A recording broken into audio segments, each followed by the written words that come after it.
Hello. Today I want to read a little bit from Mark, chapter 7, 36.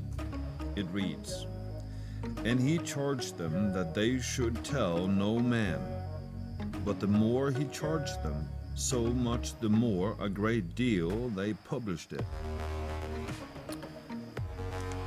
Jesus, when he was walking on this earth, knew how men acted very well. He knew the heart of men, and he knew that a lot of people have a hard time keeping secrets. Now, Jesus had just healed a lot of people, and they were ecstatic that they had been healed from the ailments that they suffered from.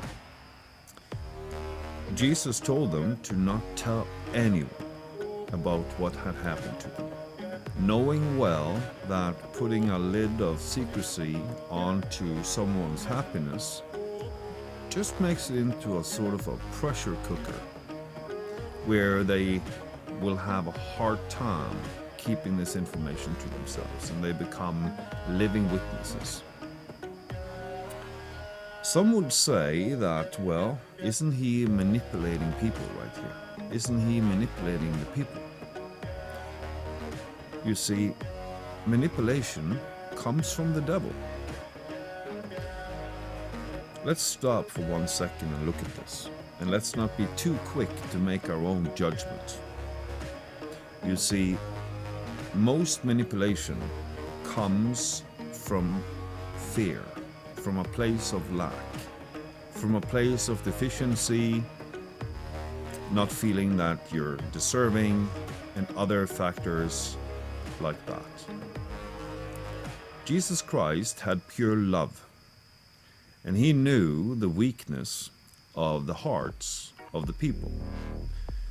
He knew that in some instances they were able to keep secrets and they would not tell anyone.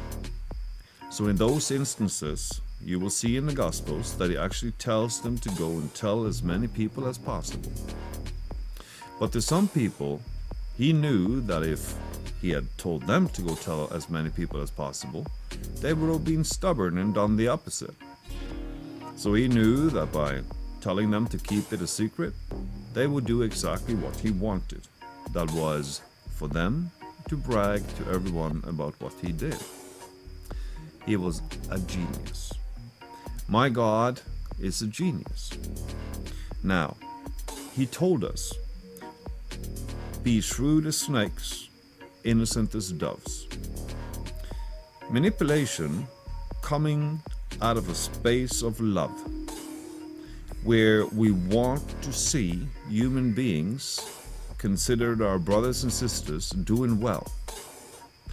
Instead of bringing them down, telling them where they're having deficiencies or where they're weak, we can learn something from Jesus in this. We don't have to tell people that they're not adequate or that they're not good enough or that we can see lacks or something in them. No. We can use the very mechanics in them that the world sees as a weakness and use it as a resource for God. This is also a form of manipulation, of course, but we are told to not be judges. The Holy Spirit knows exactly how to reach the heart of everybody.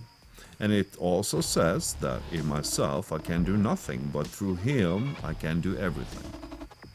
The Holy Spirit enables us to reach people wherever they are, as long as we don't let our own fear of rejection come in between. For one person, it's the right thing to tell them the way it is. For another, it's the right thing to do something else. Let the Spirit lead you, and fear not, because whatever you create out of fear is not from God.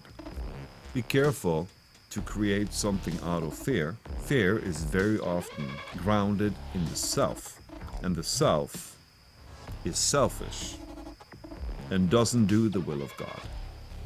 We have to lay ourselves down in order to do what the Spirit wants us to do. Now, When was the last time that you did not listen to the Holy Spirit and chose to do something out of yourself that turned out to be a tragedy? And can you use that experience so that the next time you happen to come into a similar situation, this time you will try to lay yourself down and listen to what the Spirit wants you to say and do? Go in peace, brothers and sisters.